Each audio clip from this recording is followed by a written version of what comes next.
नाम बोल रहे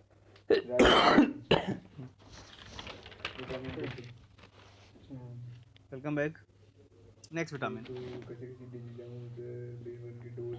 वो नाम बोल रहा है साहब विटामिन B2। ठीक है, इसको आप नाम देना पसंद करते हो राइबोफ्लेविन।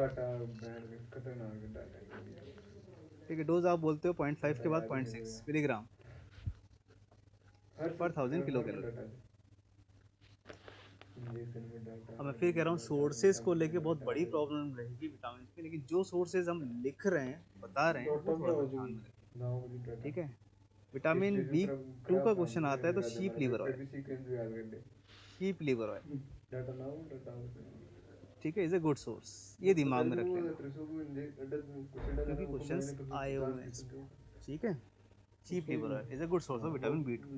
राइबोफ्लेविन कमी से क्या प्रॉब्लम हो सकती है, विटामिन B2 राइबोफ्लेविन की कमी से क्या प्रॉब्लम हो सकती है। ठीक है, तो आपको बताना है कि साहब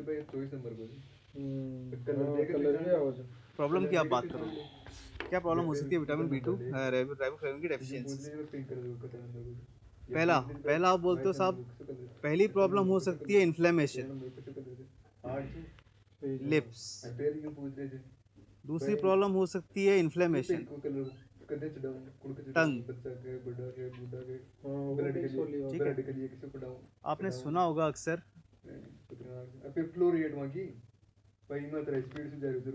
जो पेशेंट छालों के पेशेंट होते हैं, ठीक है, जो पेशेंट कंप्लेंट ऑफ छाले लेके आते हैं, ठीक है, छालों की जो कंप्लेंट होती है, ठीक है, तो छाले जो होते हुआ करते हैं, एथस अल्सर जो हुआ करते हैं, आज पढ़ लिया ना, आज याद हो गया, 3 दिन बाद बस भूल गए।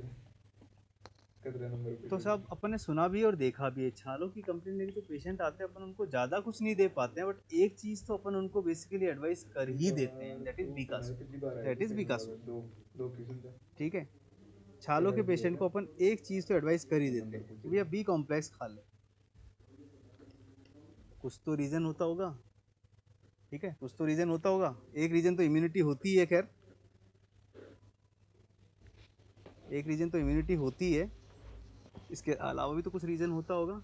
साहब रीज़न है कि विटामिन B2 राइबोफ्लेविन की बात करें, vitamin B2 deficiency all over oral cavity से ही जुड़ी हुई है।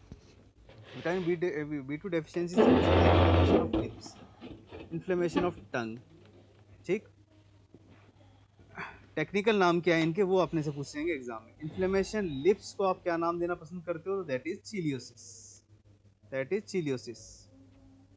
ठीक, इन्फ्लेमेशन टंग को आप क्या नाम देना पसंद करते हो, that is glossitis, that is glossitis.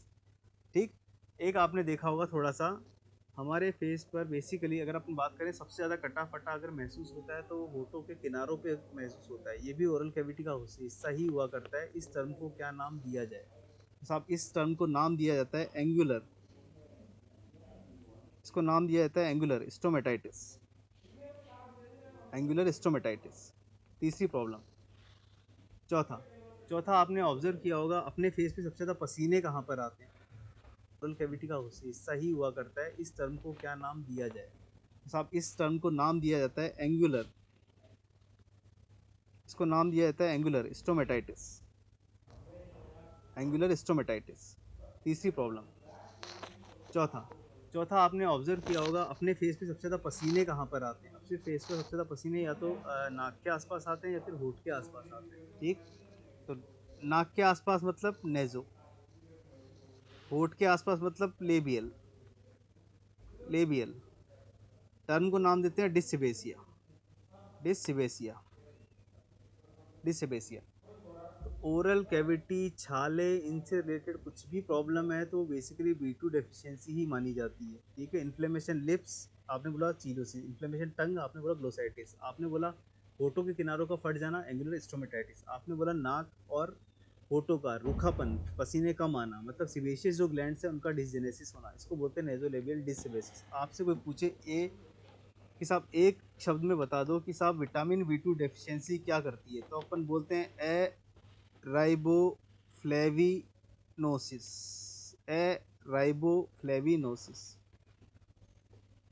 ए राइबोफ्लेविनोसिस।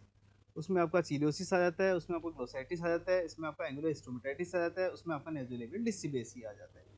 ठीक है। तो चारों टर्म्स ओरल कैविटी से ही जुड़ी है। तो ओरल कैविटी से रिलेटेड कोई भी फिनोमिना डिसऑर्डर आ रहा है तो जनरली उसका आंसर B2 लेवल ही माना जाता है, या हम समझते भी है छालों की पेशेंट को हम B कॉम्प्लेक्स 2 देते हैं, कुछ तो समझ के देते होंगे। B2 जो कंपोनेंट हुआ करता है वो जुड़ा हुआ है oral cavity integrity of integrity होती है जो भी और मेम्ब्रेन की बेसिकली उससे जुड़ा हुआ है आपका राइबोफ्लेविन। ठीक है। तो राइबोफ्लेविन से जुड़ी ये थोड़ी सी बातें आपको दिमाग में रखनी पड़ेगी। नेक्स्ट जो विटामिन आता है that is vitamin B3। That is vitamin B3। Vitamin B3। Vitamin B3 को आप किस नाम से जानते हो? नियासिन। डोज क्या रहती है? 6.6 मिलीग्राम पर 1000 किलो कैलोरी। पर 1000 किलो कैलोरी। क्या अच्छे क्वेश्चन पूछे जाते हैं नियासिन पे, B3 पे। तो अगर साहब नियासिन की डेफिशिएंसी की बात करोगे, बेटे बेटे पढ़, अगर आप डेफिशिएंसी ऑफ छोड़ा कहीं नियासिन की बात करोगे तो वो भी एक टेट्राड ही है। हाँ बैठ जा ठीक है। आराम तो वो से। भी एक टेट्राड ही है। अच्छी बात यह है कि साहब इस टेट्राड में बेसिकली जो मीनोमिक हुआ करता है तो there are 4D। 4D disorder को क्या नाम देते हैं साहब? तो डिसऑर्डर को जो नाम दिया जाता है that is pellagra. That is pellagra. तो विटामिन B3 डेफिशिएंसी अगर आपसे कोई पूछता है तो विटामिन B3 डेफिशिएंसी का जो नाम दिया जाता है वो दिया जाता है पेलेग्रा। ठीक है। और उसमें बेसिकली जो सिम्टम हुआ करते हैं उनका जो बिनोमिक हुआ करता है शॉर्ट टर्म हुआ करता है। ठीक है। तो वो हुआ करता है 4D। 4D से अपने को याद करने हैं बेसिकली कौन कौन सी प्रॉब्लम हो सकती है पेलेग्रा में। ठीक। पहला डी। ठीक है। पहला डी जो आपको याद आना चाहिए वो हमेशा होना चाहिए डर्मेटाइटिस।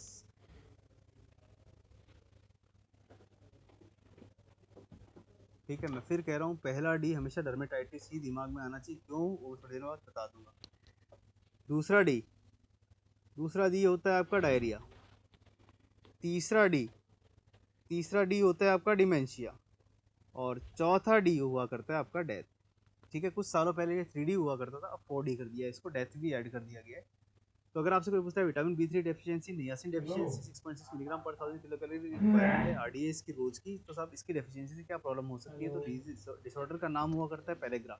4D। पहला हमेशा ना याद करना डर्मेटाइटिस, दूसरा डायरिया, तीसरा डिमेंशिया, चौथा डेथ। पहला डर्मेटाइटिस क्यों ध्यान रखना? क्योंकि आपसे पूछेंगे। ठीक है। आपसे पूछेंगे साहब कुछ पेशेंट्स कुछ पेशेंट जो बेसिकली सफ़र है विटामिन B3 डेफिशिएंसी से, उनमें जो पार्ट है सन के एक्सपोज में आता है, सनलाइट के एक्सपोज में आता है। ठीक है। तो सनलाइट के कांटेक्ट में जनरली नेक हुआ करता है। ठीक। इन पेशेंट्स में एक दिक्कत हो जाती है। इन पेशेंट्स में नेक के चारों तरफ इन पेशेंट में नेक के चारों तरफ डर्मेटाइटिस बहुत ज़्यादा प्रोमिनेंट हो जाता है।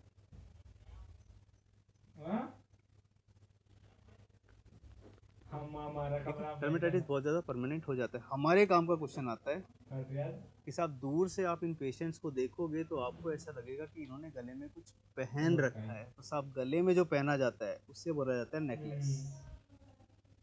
उससे बोला जाता है नेकलेस। ठीक है। तो आपसे एक सिंपल सा क्वेश्चन पूछा जाता है कि साहब उस विटामिन का नाम बताओ जिसमें देखा जाता है नेकलेस साइन। आपसे क्वेश्चन पूछा जाता है कि साहब उस विटामिन का नाम बताओ जिसकी डेफिशिएंसी में देखा जाता है नेकलेस साइन। तो जिसके दिमाग में ठीक है पेलेग्रा है, जिसके दिमाग में डर्मेटाइटिस है, जिसके दिमाग में ये है कि साहब गले के आसपास जो एरिया है वो सनलाइट के जनरली एक्सपोज में रहता है, तो साहब यहाँ सबसे ज़्यादा सनलाइट आती है, यहाँ सबसे ज़्यादा डर्मेटाइटिस प्रोमिनेंट होता है। दूर से देखे तो सकता है कि उसने गले में पहन रखा है, गले में पहना रहता है नेकलेस, तो अपन बोलते हैं नेकलेस साइन। ठीक है। ज़्यादा से ज़्यादा एग्जामिनर ये कर सकता है कि वो आपसे पूछ सकता है साइंटिस्ट के नाम के साथ कैजस नेकलेस साइन। ठीक है। तो जिसको डर्मेटाइटिस पता है वो तो आराम से इसका आंसर कर देगा कि हाँ सर डर्मेटाइटिस का मतलब necklace sign. Necklace sign scientist का नाम कैजल्स, तो या तो पूछे नेकलेस साइन या आपसे पूछे Casal's necklace sign. Name the vitamin deficiency of which. ठीक है। Age specific sign necklace sign या Casal's necklace sign is seen, तो आपको आंसर कर देना है विटामिन B3 नियासिन। बेसिकली इसका आंसर बोला जाता है कैजल्स नेकलेस साइन। तो आपको पेलेग्रा याद रखना है, आपको नेकलेस साइन या फिर कैजल्स नेकलेस साइन याद रखना है B3 नियासिन को लेकर। नेक्स्ट विटामिन जो आता है that is vitamin B5। Next vitamin आता है vitamin B5।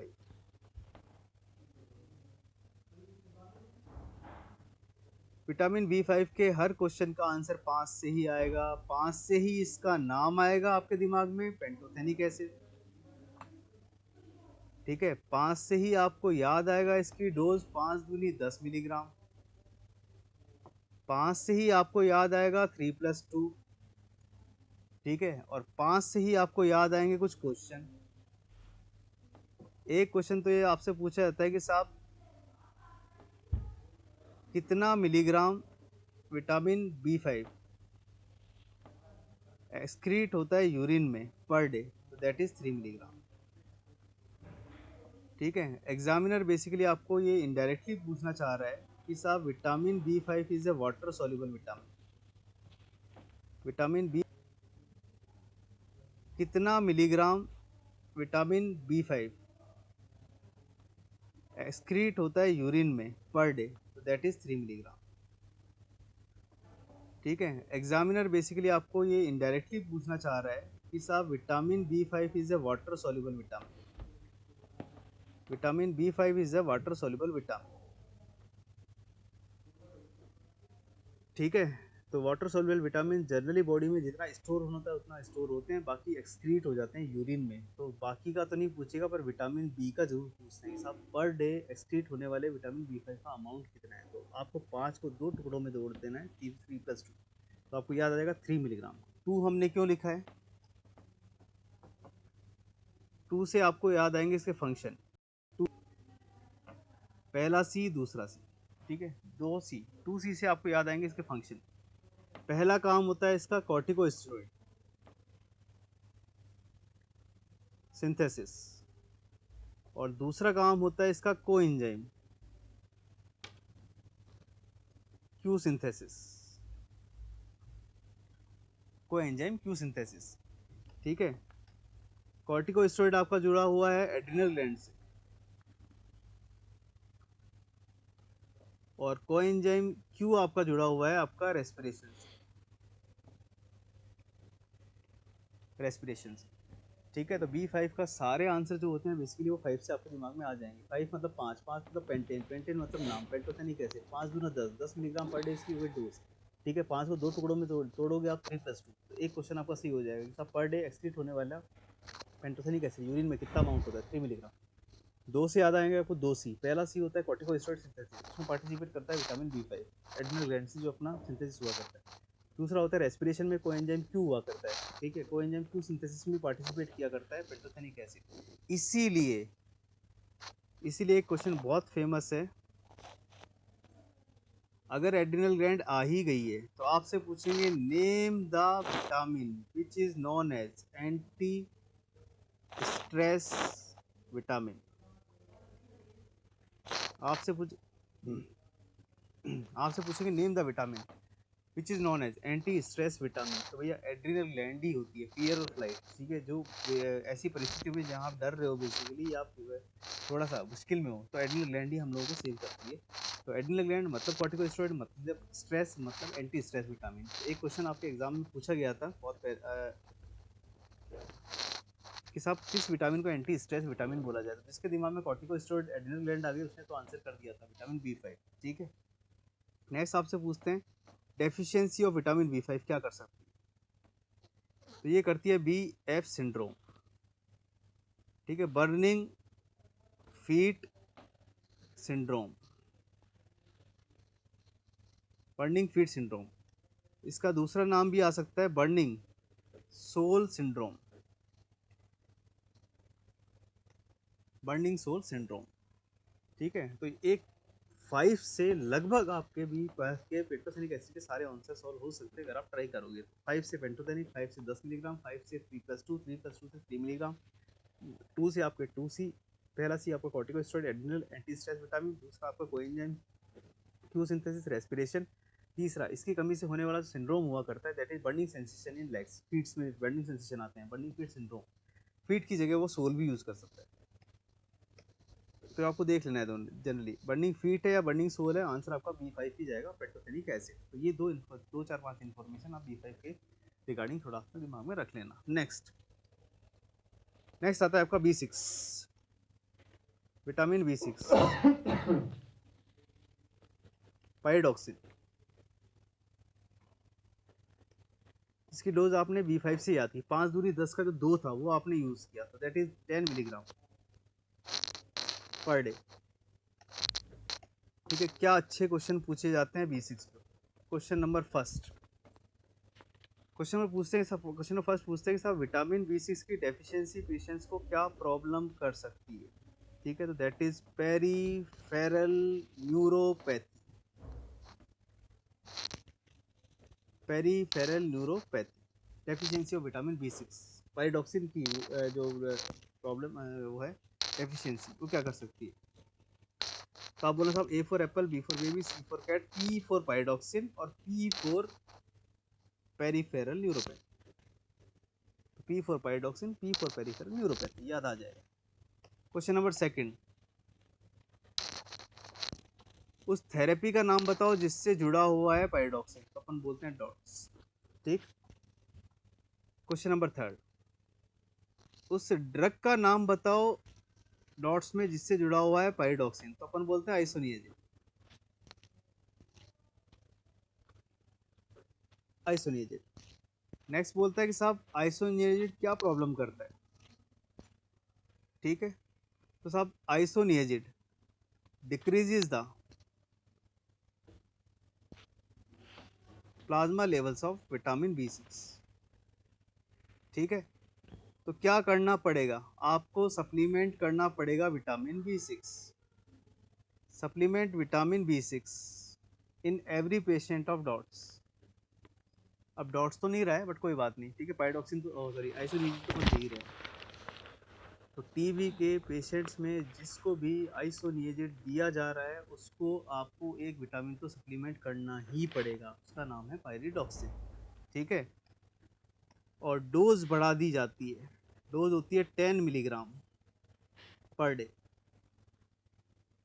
10 milligram per day vitamin B6 की डोज, विटामिन B6 की डोज।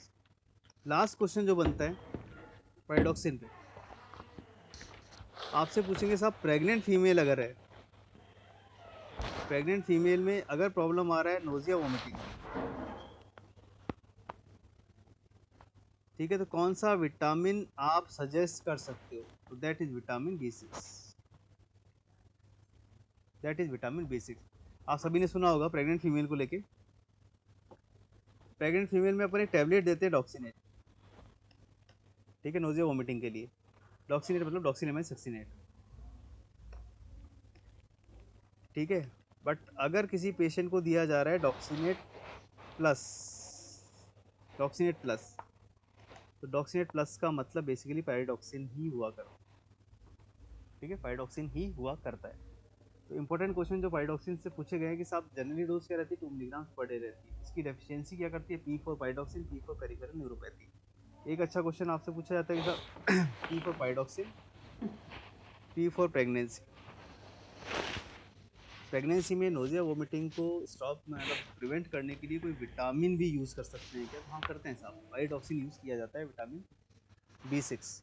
एक टैबलेट आती है डॉक्सीनेट, डॉक्सीलेमाइन सक्सीनेट, ठीक है, ये तो डॉक्सीलेमाइड सक्सीनेट, डॉक्सीलेमाइन सक्सीनेट, ये तो अपन यूज़ करते हैं नोजिया वोमिटिंग के लिए। लेकिन डॉक्सीनेट प्लस जो आया करती है बेसिकली, उसमें प्लस का मतलब ही होता है बेसिकली आपने उसमें ऐड कर दिया एक विटामिन, एंड दैट इज पाइरोडॉक्सिन। तो इस विटामिन का थोड़ा सा दिमाग में रखना। ठीक है, आपसे पूछा था कि आप नेम द विटामिन जिसको बोलते हैं विटामिन H के नाम से भी जाना जाता है। ठीक है, B for biotin, B for बाल, बाल मतलब हेयर, हेयर का मतलब H। ठीक, तो विटामिन H। बाकी जो बायोटिन के क्वेश्चन है,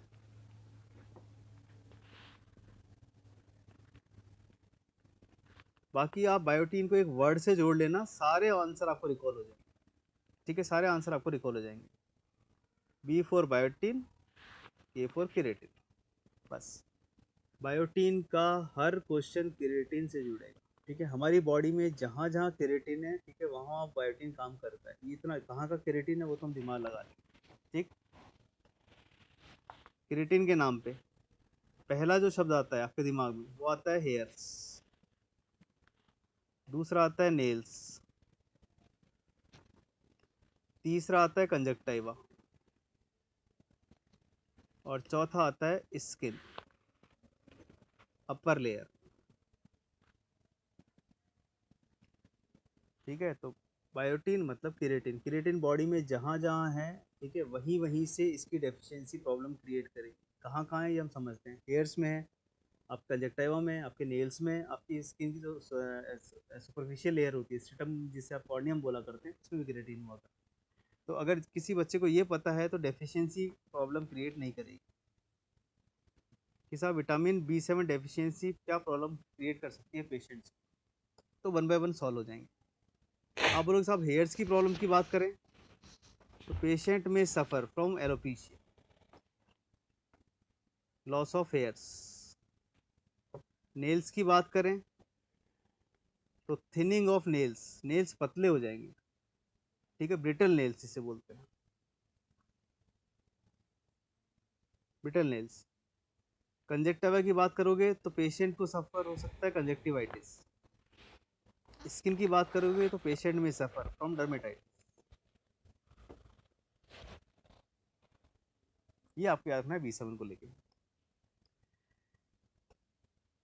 बी कॉम्प्लेक्स में साइनोकोबैलिक। ठीक है, इन दोनों को एक साथ ही पढ़ना, फायदे में रहोगे। क्यों एक साथ पढ़ना? दोनों का काम लगभग सिमिलर सा ही है। ठीक है, दोनों जुड़े हुए हैं डीएनए सिंथेसिस। ठीक है, डीएनए सिंथेसिस का मतलब क्रोमोसोम्स, क्रोमोसोम्स। ठीक है, डीएनए सिंथेसिस मतलब क्रोमोसोम्स, क्रोमोसोम्स का मतलब न्यूक्लिक एसिड सिंथेसिस।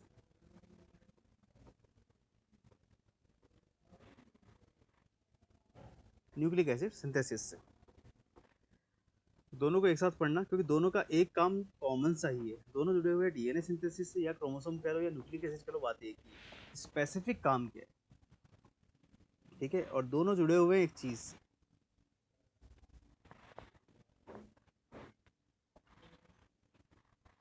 आयरन के नॉर्मल प्लाज्मा कंसंट्रेशन।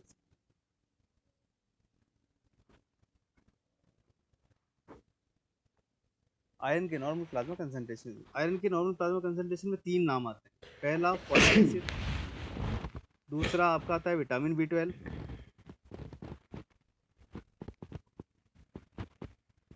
और तीसरा आता है इंट्रिंसिक फैक्टर, IF। ठीक है, तो पहले तो ये समझ लो कि ये दोनों आपस में कहाँ कॉमन से काम कर रहे हैं बॉडी में। एक तो डीएनए सिंथेसिस में कॉमनली काम कर रहे हैं, क्रोमोसोम या न्यूक्लिक एसिड सिंथेसिस कॉमन काम कर रहे हैं। एक आयरन का नॉर्मल प्लाज्मा कंसंट्रेशन बेसिकली तीन चीज़ों की बैलेंस की वजह से। पहला फॉलिक एसिड, दूसरा आपका विटामिन B12, और तीसरा एक फैक्टर हुआ करता है इंट्रिंसिक फैक्टर। ठीक, स्पेसिफिक काम की बात करें, स्पेसिफिक में B9 का काम और B12 का काम। सब स्पेसिफिक की बात करें तो स्पेसिफिक में B9 में आता है maturation of red blood cells in bone marrow, ये इसका स्पेसिफिक काम। B12 का स्पेसिफिक काम, स्पेसिफिक में B9 में आता है maturation of red blood cells in bone marrow, ये इसका स्पेसिफिक काम। B12 का स्पेसिफिक काम synthesis of myelin sheet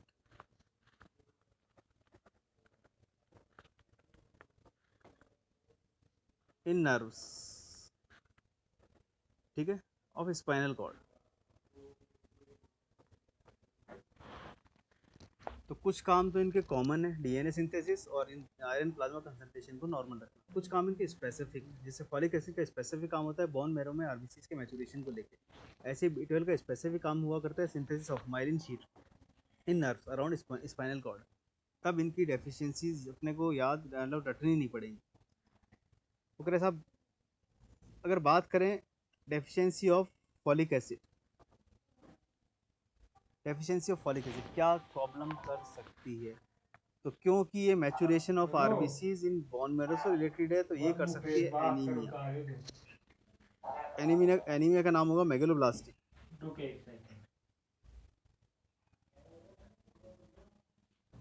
megaloblastic anaemia.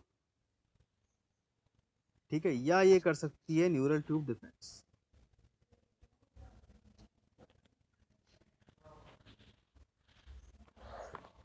या ये कर सकती है न्यूरल ट्यूब डिफेक्ट्स। तो दो डेफिशिएंसी हो सकती है विटामिन,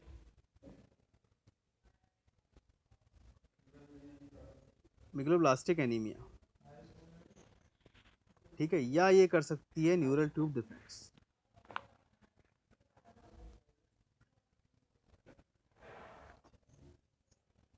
या ये कर सकती है न्यूरल ट्यूब डिफेक्ट्स। तो दो डेफिशिएंसी हो सकती है विटामिन फोलिक एसिड से, फोलिक एसिड डेफिशिएंसी से। पहला मेगलोब्लास्टिक एनीमिया जो कि आरबीसी के मैचुरेशन से जुड़ा हुआ है, ठीक है, और दूसरा neural tube defect.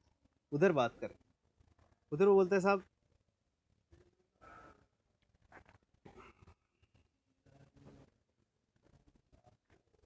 Megaloblastic anaemia vitamin B12 की डेफिशिएंसी से भी हो सकता है, क्योंकि ये भी जुड़ा हुआ है डीएनए सिंथेसिस से।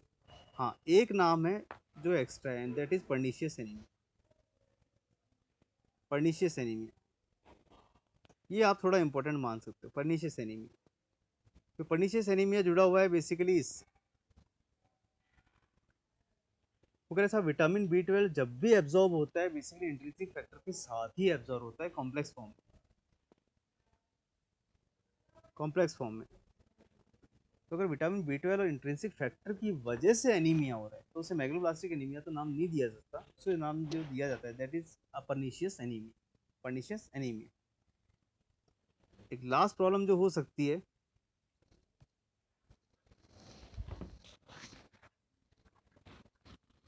दैट इज SC, नाम बड़ा है, ठीक है, बट आप दिमाग में सिर्फ इतना ले आना, इसमें जो लास्ट में जो वर्ड है SC, इसका मतलब है स्पाइनल कॉर्ड। तो जिसको स्पाइनल कॉर्ड आ गया वो जोड़ लेगा बेसिकली। स्पाइनल कॉर्ड का मतलब विटामिन B12, स्पाइनल कॉर्ड का मतलब विटामिन B12 है कुछ भी नहीं, बेसिकली माइलिन शीट से जुड़ा हुआ है, तो स्पाइनल कॉर्ड के नर्व को ये अफेक्ट करेगा ही करेगा। जो टर्म दी जाती है वो दी जाती है SC, ठीक है, इसका मतलब हुआ करता है सब एक्यूट कंबाइंड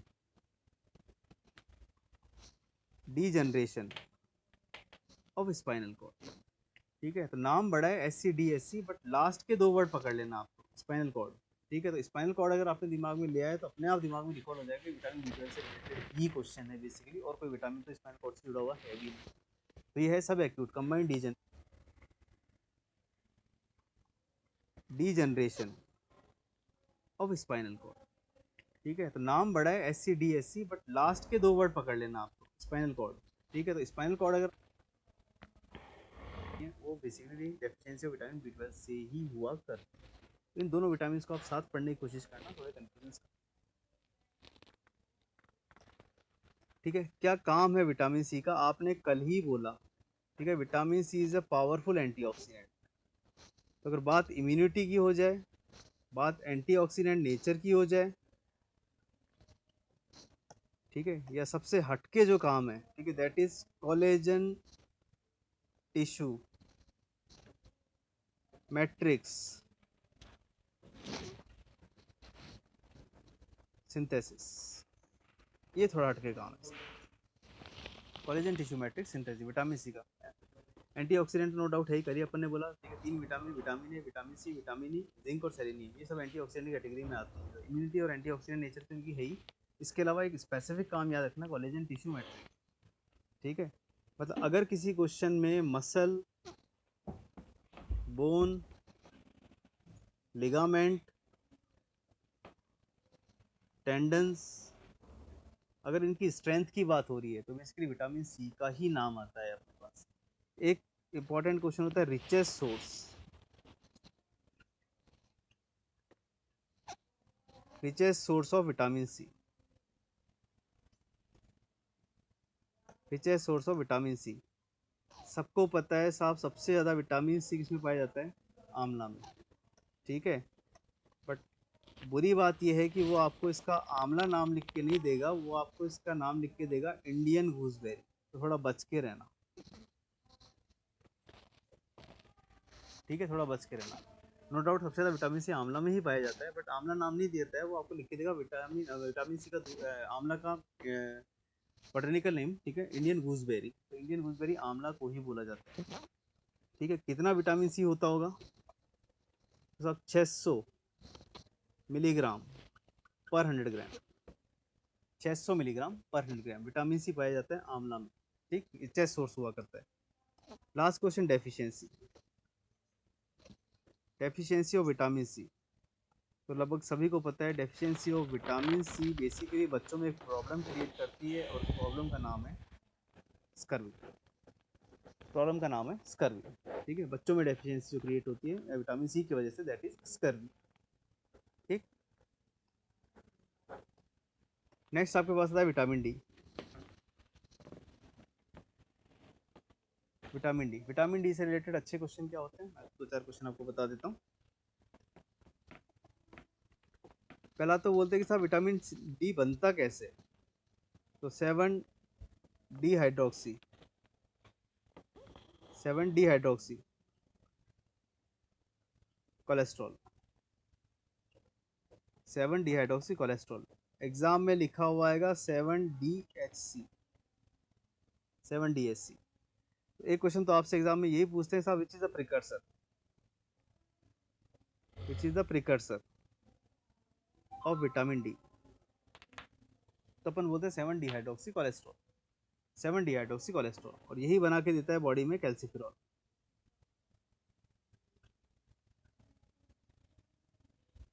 यही बॉडी में बना के देता है आपको कैल्सिफेरॉल। विटामिन डी का प्रिकर्सर जो होता है 7 डी हाइड्रोक्सी कोलेस्ट्रॉल, यही बना के देता है आपको कैल्सिफेरॉल। ठीक है, कहाँ बनता है, स्किन में बनता है। उसके बाद कहाँ जाता है, लीवर में जाता है। उसके बाद कहाँ जाता है, किडनी में जाता है। ठीक है, किडनी में क्या बन जाता है, 25 हाइड्रोक्सी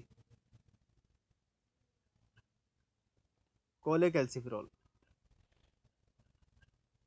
किडनी में क्या बन जाता है, 125 डाई हाइड्रोक्सी कोलेकैल्सिफेरॉल। इसको आप नाम देना पसंद करते हो कैल्सी डाइऑल, और इसको आप नाम देना पसंद करते हो कैल्सी ट्राइऑल, मतलब विटामिन D2, विटामिन D3। ठीक है, तो ये कुछ नाम आपको याद रखना है। कौन कौन से ऑर्गन इन्वॉल्व होते हैं पता होना चाहिए, स्किन, लीवर, किडनी। ठीक, पहला जो नाम बनता है दैट इज कोलेकैल्सिफेरॉल। दूसरा जो नाम बनता है that is 25 hydroxy cholecalciferol, D2 calcidiol भी बोलते हैं। और तीसरा जो फाइनली नाम बनता है वो होता है 125 di hydroxy cholecalciferol vitamin D3 कैल्सी ट्राइऑल। अच्छा क्वेश्चन अपने से ये पूछते हैं कि साहब which is the most active form,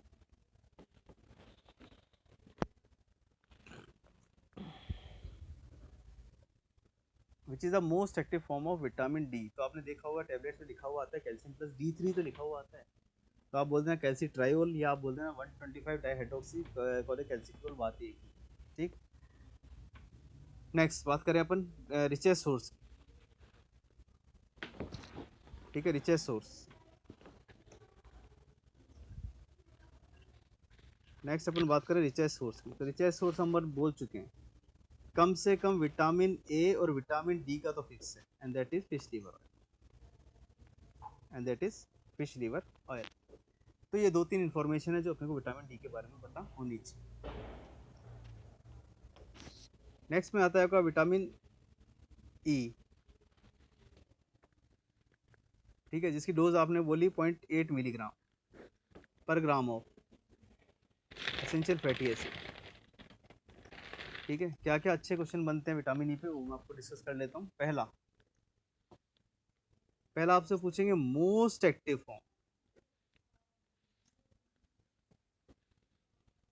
ठीक है, टोकोफेरोल नाम तो है इसका, मान लिया इसका नाम लिखा जाता है टोकोफेरोल।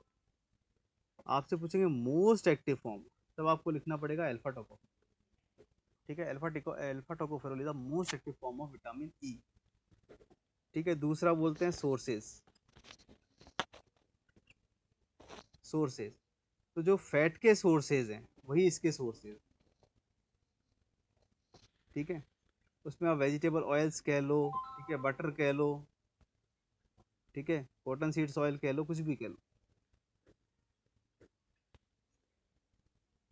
तो जितने ऑयल्स के सोर्सेज है, फैट के सोर्सेज है, वो अगर आपकी डाइट में फैट है बेसिकली, तो आपको विटामिन ई की डेफिशिएंसी नहीं होने वाली है। विटामिन ई फैट का ही एक मेटाबोलाइट हुआ करता है। ठीक है, डेफिशिएंसी क्या करती होगी, डेफिशिएंसी ऑफ विटामिन ई। तो भैया विटामिन डिजीज करती है हीमोलाइटिक डिजीज।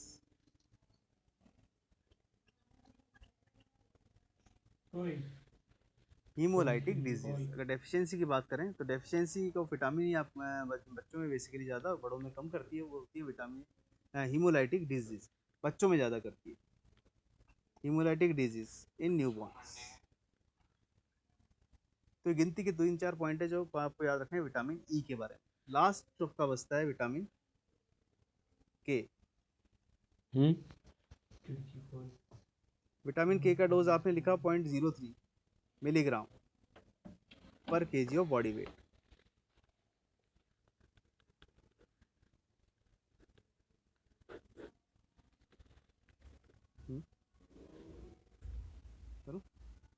पर KG of body weight. Vitamin के पे क्या क्वेश्चन आते हैं, ठीक है। विटामिन के एक तो 3 फॉर्म होती है, K1, K2, K3। K1 famous नाम जो आप बोला करते हो, फाइलोक्विनोन। K2 का नाम होता है मीनाक्विनोन।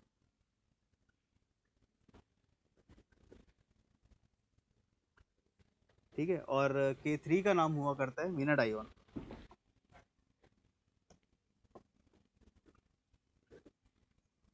मीनाडाइओन, ठीक। तो आपसे पूछे साहब विटामिन के क्या क्या काम है, बेसिकली विटामिन के बॉडी में क्या काम कर रहे हैं। तो आप बोले साहब vitamin K is stored in liver. Vitamin K is stored in liver. Vitamin K is stored in liver. काम क्या कर रहा है, सिंथेसिस ऑफ क्लोटिंग फैक्टर्स। कौन कौन से क्लोटिंग फैक्टर्स। तो आप बोलोगे साहब clotting factor 2, clotting factor 7, clotting factor 9, clotting factor 10। Second 7, 9 and 10, ठीक है। इनके सिंथेसिस में हेल्पफुल है क्लोटिंग फैक्टर्स। कौन कौन से क्लोटिंग फैक्टर्स। तो आप बोलोगे साहब clotting factor 2, clotting factor 7, clotting factor 9, clotting factor 10। Second 7, 9 and 10, ठीक है। इनके सिंथेसिस में हेल्पफुल है बेसिकली विटामिन के।